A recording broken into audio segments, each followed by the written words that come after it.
And welcome to this week's edition of Making Sense. I'm Gareth Edwards. It's very important as I wish you well for the Easter weekend coming up. I want to make sure that you're going to travel safely, get there safely, come home safely. But there is a reality when it comes to traveling on South Africa's roads. There are far too many accidents that we report about here on ENCA. So what I want to do today is to bring into the conversation on the show Amanda Rogaley. She's the CEO at Road Cover. And I want to talk about what happens if and when something goes wrong. What do you need to do and what sort of protection do you have? Amanda, it's wonderful to have you on the show.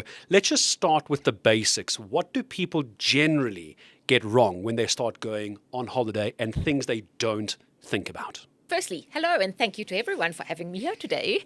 I think that the most important thing is that people are so focused on getting to their destination safely, packing the snacks and the activities in the car for the kids, making sure that they've got their tanks filled up with very important and very expensive fuel. Absolutely, 100%, knowing their route map. But people don't think about the what if.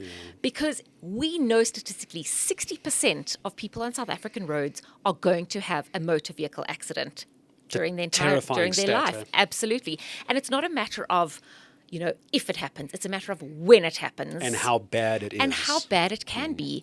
And people feel comfortable and they have a false sense of security that, yes, they've got insurance. Yes, they've got medical aid. But when something happens on the side of the road and the aftermath of that, what happens? What happens to you if you're injured? What happens to your family? What happens if you are unfortunately deceased? What happens to those that are left behind? And I also wonder what happens if you injure somebody else, whether your fault or not. There's that whole third party aspect. No one knows what to do. Correct. And it doesn't just go to people in motor vehicles. It goes to cyclists. It goes to pedestrians. Yeah. I mean, things happen on the road all day, every day to any people from all walks of life. And we need to try and help people and educate them on what their rights are should something happen. Let's start there. So rights always come with obligations. Yes. So let's use me. I'm going on holiday and there's been a bumper bashing on the national highway down to Durban. I've banged my car against somebody else. What am I supposed to do? Or maybe somebody else is injured. What do I do? Right. So I'm going to reverse a little bit and I'm going to actually go back and let you know that every time you fill up your vehicle with any type of fuel in South Africa, you pay a fuel levy. R2.25 is the new amount of the fuel levy. A portion of that goes towards the Road Accident Fund. RAF. Correct. So that if you are involved in that bumper bashing and something does happen, you can claim from the Road Accident Fund. Does everyone know they can do that? No, they don't. Yeah. Unfortunately, people believe that the Road Accident Fund is not for everyone in South Africa. They don't know that it is their legal right to actually claim from the Road Accident Fund. And a lot of people are actually put off claiming from the Road Accident Fund because the process is long, it's laborious, it's very tedious, there's lots of paperwork to do. I want to use the word clumsy. Am I being unfair? Well, if you go and look on the Road Accident Fund's website, just to fill in all the forms and do all of the medical legal reports and do the actuarial assessments, it costs money, and there's obviously a time limit in which things have to happen. So you need to report an accident and you need to start logging your claim from 2 years or 3 years, depending on if it was a hit and run or a normal accident. And if you miss that time, you're not going to be able to claim for anything. And this is where an organization like yours comes in, Road Correct. Cover. You're filling the gap. You're helping me, the muggle, to understand what to do. That is exactly what we're doing. So we have a full team of experts Road Cover's been in existence since a personal incident happened to its original founder in 2002.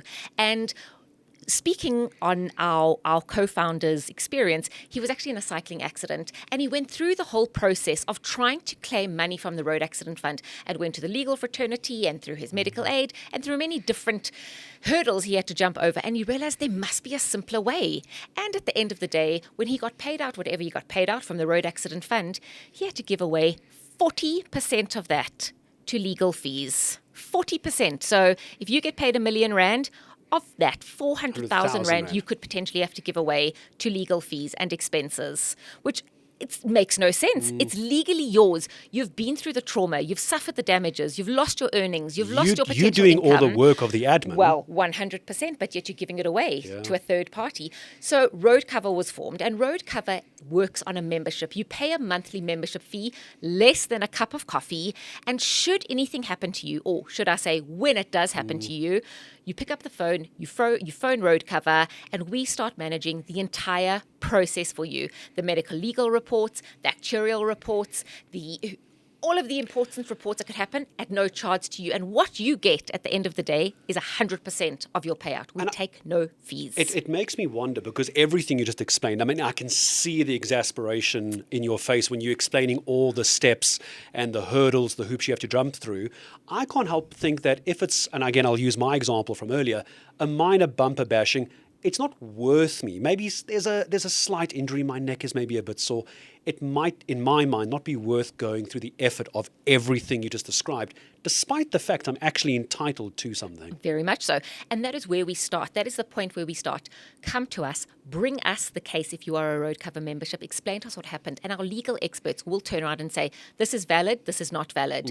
If it is valid, they will then determine what you are able to claim for. You can claim for, potentially, it could be funeral costs, it could be loss of damages, it could be future earnings, it could be general wellness. There's so many different things. There's 5 different categories that you can potentially claim from, and our team will be able to say yes or no, again, at no cost to yourself, because you've been paying that monthly insurance, not a insurance product. You've been paying that monthly membership, essentially. So we're dealing with the aftermath of the accident, not with the actual accident that's happening at the time.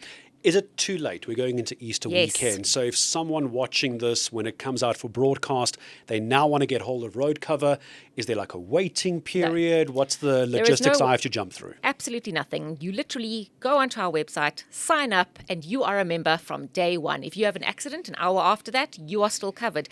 And the best part about it is that it's not just you that's covered. It's you and your family members as well that's included in that, in the different packages and rates. And as I said, it's less than a cup of coffee. And people speak about the fact that the Road Accident Fund is dysfunctional, it's bankrupt.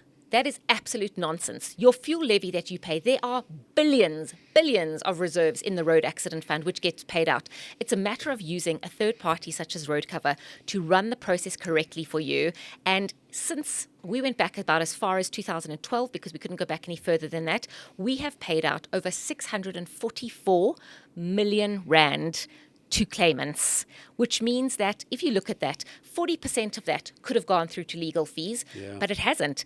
It stayed within communities. It hasn't leaked out. It stayed within people that really, really need it as well. And for me, I think that's an amazing corporate social responsibility of any company to take out for their staff. As I say goodbye to you on Making Sense, because people need to understand what their rights are, their obligations, which you've explained here as well.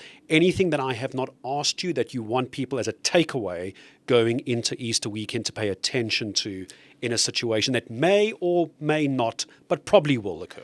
I feel that if you go on South African roads without Road Cover, you are doing a disservice to your family, and it's purely negligent. It's like not putting suntan cream on your kids. Amanda, thank you very much for coming in and speaking to us. So hopefully it's given you food for thought. Yes, you might have your insurance. Yes, you think your car is roadworthy. All of those things are important. But as we heard from Amanda Rogaley, CEO at Road Cover, giving you a sense of what to do if and when, and hopefully not, fingers crossed, things do go wrong. If not this weekend, maybe in years to come. Please travel safe. Have a wonderful, wonderful and loving time with your loved ones. And we'll see you again next week. Bye-bye.